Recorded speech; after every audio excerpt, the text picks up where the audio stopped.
So the handout that you need to pull out is the one that says browsers and search engines. Okay, browsers and search engines. Okay. Yes? You did say the Blackboard's going down. It's going down at 9:30 this morning, and it's going to start back out at 9:30 this evening. And it will not be available. The paper that we need to send you with the questions. Okay. That shouldn't be a problem because that's email. Correct. Which email do you want us to send it to? Well, the RMU one would be fine. It's Blackboard only that's going to be down. It's so that where the files are kept. But the email should still work. Okay. And any other, you know, the web page is still working and everything. But it's, yeah, so you should be able to send me an email today or assignments today. Yeah. Yeah. Okay, and hopefully with the changes that they're going to make on Blackboard, it shouldn't be a problem. One of the things I did do was to go ahead and reload the syllabus for particularly the Mac people, because I think it was that group that had the most trouble with, you got a question that said you needed a plug-in, and there really isn't a plug-in. So what they're doing with the Blackboard today is updating it to the newest version, I think, and so that should be corrected. However, I did put the syllabus and the handouts that I have for today, and I put a little note on there. When you get to the content folder, it says, you know, I have this handout for you in class, so you can save your $30 for your printing fees, and you know, I'll give you the handouts unless you're, you know, sort of obsessive compulsive and need to have it right away. But there shouldn't be any problem. But if there is a problem and you can't access a file, just email me at the RMU email, my RMU email, and I'll try to troubleshoot. But you know, I do have handouts for tomorrow already, at least for the first half of the morning. The other half of the morning we're going to do with coding, and basically it's going to be an activity, you know, that we're going to work on in class, because we have, I think I'll use the nursing informatics questionnaire and use that as the template. I will code the information from the last semester's class on an Excel file, and then we can import that into SPSS on Thursday when we're in the lab. So, you know, you don't have to worry about printing anything until getting ready for Thursday and Friday, and then I'll let you spend your dimes. Okay? Okay. I'm gonna wait until I have more people in the class, but I'm going to hand out, pass along sort of a seating chart, and you can still move around. It doesn't make you, have to stay in the seat that you're in, but it would help me to get names and faces just a little bit. Okay. I'm quickly going to go through the browsers and search engine handout and just pick out some pros and some highlights. Likely, I'll warn you ahead of time, we probably will have a quiz on Thursday morning at 8 o'clock. Okay, so get it over with in the beginning, 15 minutes to reviewing the content from yesterday, today, and tomorrow. So, and the emphasis will be on information presented in class, things that I spoke about, the handouts secondly, and the book thirdly. So, since it's not going to be a long quiz, there's probably not anything specific that I'll pull from the book to put on the quiz. Okay, I will have during the semester some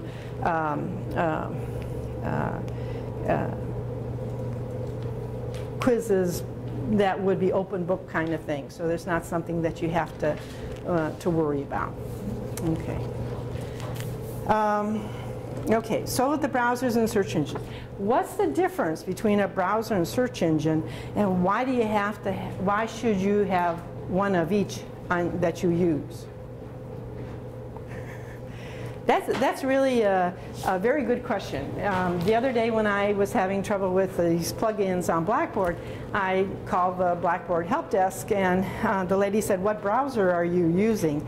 And I actually had to stop for a second and say, okay, now she doesn't want Google because that's the search engine that I use. She wants Firefox because that's the browser I use. Okay.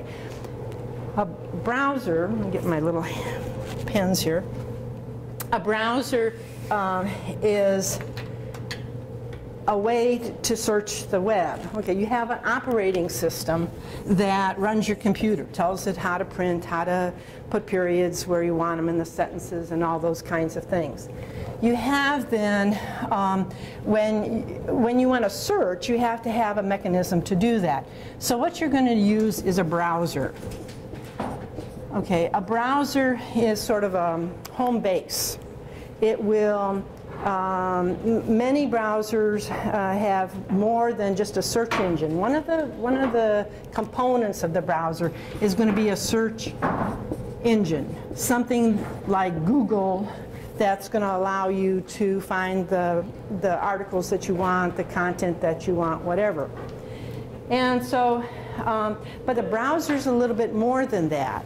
It's also going to have probably some features like might have news of the day. It might have a way to tag into your email. And thinking about email, it was interesting when I was driving home yesterday after class. There was a program on NPR, the NPR station here in town, which I don't really like as well as the one that we had before, which is a little bit more jazz, but you know, change is what we have to live through. So anyway, the topic, there was a guest there that was speaking, who was speaking about using email at work. And there was a little comment that came up in class yesterday. And right, you shouldn't use your personal email at work and on a work computer, okay, or even using probably the work's Wi-Fi or whatever. And why is that?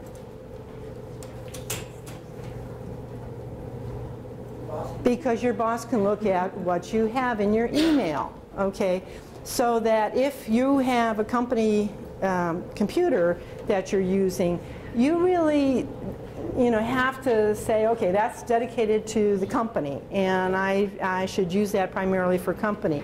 But all of us, I think, in our work setting, somewhere along the line have said, well, you know, before I start on my job or during my breaks or something like that, I'm going to check my personal mail and whatever. And so companies know that. But be aware whether you're sending email from home or from a company or whatever, that your email is like a postcard. It's not like a letter in an envelope. Then if you think about the snail mail, postal service, and you have you drop a mail in an envelope in the mailbox, how many people are going to be able to read the contents of what's in your letter until it gets to the recipient? Nobody. Okay. But you put a postcard. You're out in Jamaica, wherever, and you put a postcard in the mailbox, and how many people along the way could read that email, I mean that postcard, before it gets to the recipient? A whole bunch of people. The person that's filing it in the post office, the letter carrier who's going to put it in your post box. So you have the same things at work. People basically who own the computers have access to what's on your computer. So be very careful. This program was talking about employers accessing Facebook or Twitter or those types of social networks that you might post to. And if you friend your boss, okay, well, first of all, don't friend your boss. Okay, that's rule number one. But if you do, just make sure that there's nothing on there that's derogatory about the boss, about the company, because you may find yourself out the door. Okay, so I think you have to be savvy in terms of email and realize that it's not secure at all. In fact, Robert Morris can read your email. Robert Morris, when they changed over to Google, if you read the little disclaimers that came along with the changeover, it says that Robert Morris has access to your email accounts. Okay, and access doesn't mean it can send to or from. It means that they can look at. Okay, so be very careful. And personally for me, I have 2 email accounts. Well, I have a few more than that. But the 2 that I use, one's a Gmail and the other one is the Robert Morris. And the Robert Morris is just Robert Morris stuff. No personal stuff on there at all. My Gmail, you know, I can yell at my kids or send messages like I want to, but I think that's important to know. So if you have 2 accounts, I would suggest using the non-Robert Morris account for your personal information, your buying habits and all these kinds of things, and leave the Robert Morris for Robert Morris things. Okay, most people don't read all that fine print that comes with the news applications, and so you have to be kind of savvy about that. Yeah. You say that, like, I mean, for our research, I mean, some of us are emailing or things like that. I've been doing that on my Morris. Okay. I mean, that would be appropriate, you're saying? I mean, Well, no, it's research for class. well, our research, our capstone class. Yeah, that's a class. That's a class activity. You know, that's for your degree. So that's very appropriate. But what I'm saying is that if you want to send your you're married and you want to send your boyfriend an email, don't do that on the Robert Morris account, okay? You know, so it's the personal stuff that you want to try to keep on your other one, if you have it. If you don't, then just remember that Robert Morris can read your email. And do you want the university to know what you have sent? Okay. Okay. So what else, let's see, what else might be on a browser? They might have, if you look at the top of the browser, like I use Firefox. And there would be a screen here, and then there's links that you can go to that will be things like this, the news or the email or whatever, maps, what else? Different kind of categories that would be there. But you're not using this to search these items to search the web. You need something that will allow you to search the web. So you wind up looking at a search engine to do that. Some of the browsers have their own search engines, like Yahoo uses a Yahoo search engine, but Firefox uses Google as a search engine. So if you go to Firefox and search in the search box, it's going to be a Google pop-up. Okay. Browsers, I have the list there. Firefox, Internet Explorer, and Safari are probably the big 3 right now.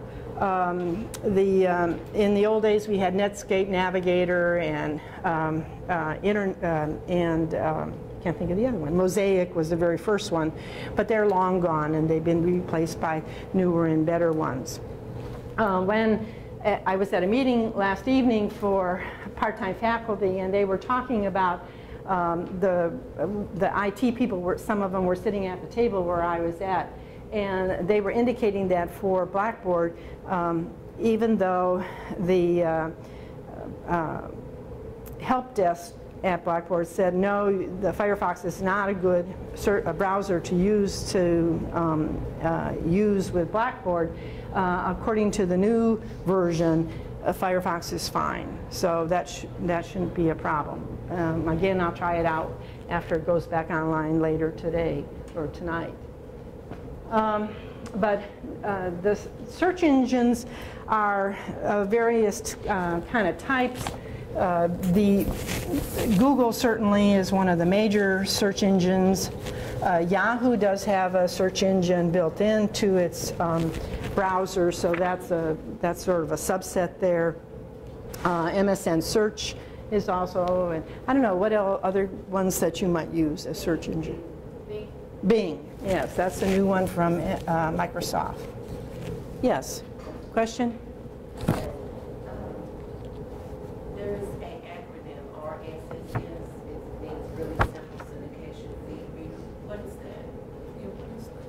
What's the acronym? It's down on the bottom. Really simple syndicated feed reader. It's some of you use RSS.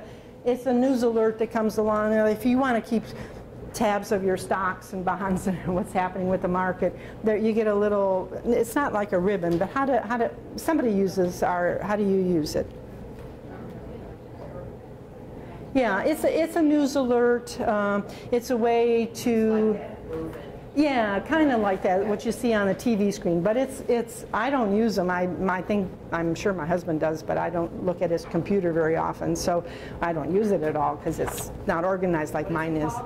RSS. It's a really simple syndication feed reader. Okay, so it's like a little.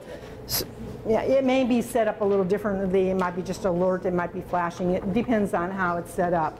But it basically, what it's keeping you, if you maybe are getting a RSS from New York Times, when they find out where Gaddafi is, for example, they may send a little blurb saying that he's been found and he's gone off to Switzerland or whatever. I get it by text on my phone.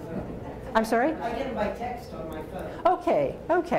Okay. So there's different ways. And when you go to a website, maybe like a newspaper website, they may say that they have a RSS feeder, news feeder. So you can click on it. You don't have to keep it if you don't like it. So those are pretty flexible. But that's just a FYI kind of thing. It's not; those are not search engines.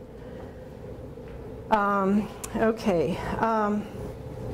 MSN Search used to be what Microsoft had, and then they went to Bing, and that's becoming popular. And they're different. And what you actually should probably do is become familiar with several different search engines, because you might find some that are a little bit easier to use, or might be give you better results.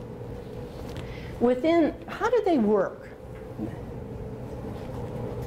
Here you are, you're wanting to use Google, and you want to do a search on swaddling infants. And you plug in the terms, and you're probably going to put swaddling infants in quotes, so you're looking at find the results that include that search term rather than just swaddling in infants, because you might get a whole lot more if you don't put it in quotes. So and it searches the web, and now it's almost instantaneously. It used to take a long time before, but now within a few seconds you have 1,001 hits. Okay, how did the search engine do that so fast?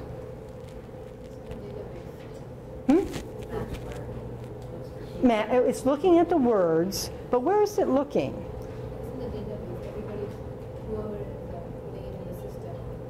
Well, if it were going to look at all of the computers that are turned on and functional all over the world, and looking for not computers, but websites that are available, the billions of websites that we have, it would probably take even a smart computer a little bit longer than a minute or two to do that. So what happens, there actually are robots, spiders, that are going to search the web. And spiders and robots are kind of the same thing. Basically what they're going to do is, on a routine basis, scan topics, search words, and form an index. So each of the search engines basically have an index with all those words that it has found on the web. Now, all those words are not the and, the it's, the buts, those kind of words. They're like swaddling, infants, doctor of nursing practice. You know, so they're looking at the terms, and can they find them usually on the first page of a website, but some of them will go deeper into the websites to find the terms. So it's a robot that's out there, and systematically they're doing this. And maybe the search that involves swaddling infants took place on Saturday, last Saturday. And so I plug in the search term today. It's actually looking at what's in the index, okay, that search engine has, and going ahead and using that information to go ahead and send you. So the 1,000 hits I might get are from Saturday. Okay, so a week from now, or next Saturday, I might go on again and look for swaddling infants, and I'm going to find some new things that have been added, because somewhere during the week the information was put on a website somewhere. Okay, so you know, the speed is occurring because they're indexable databases that are set up by the search engine companies, and they use robots to find that. They don't use a human being out there searching the web, because that you know, if you were employed by a search engine to do a human searching, you'd be employed for life probably, or several lives, because you wouldn't have the time to do all that.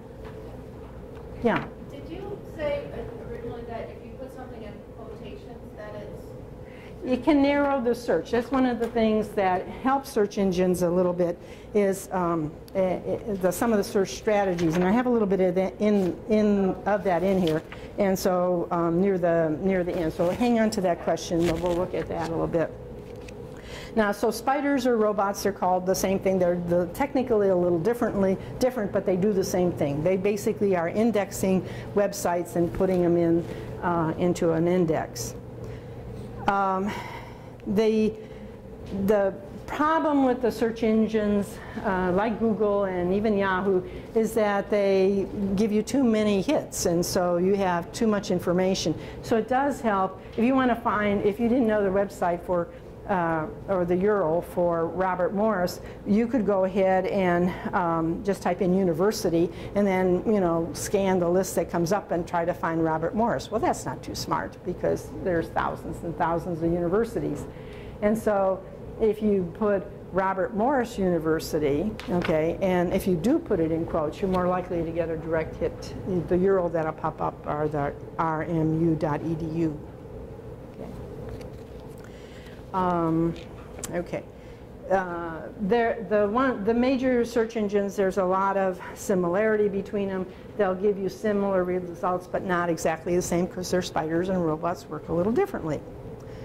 Okay, now there are some search engines out there that say, you know, that's too much of a bother to go to Google or Yahoo or Bing, and is there not a better way to search? And so what they've set up are meta search engines, and these meta search engines are going to use robots just like the regular search engine will, or an individual search engine, but what they're going to do is combine, take certain search engines and sort of combine the information from them. They tend not to use Google, okay, they tend not to use Yahoo, and they tend not to use Bing. So anything that those search engines would be found are not typically found in the meta search engines. Okay, so what they're doing, there are a lot of search engines, and so what they're doing is using some of the more obscure search engines and say, okay, we're going to combine some of these and put them together and see what we can find.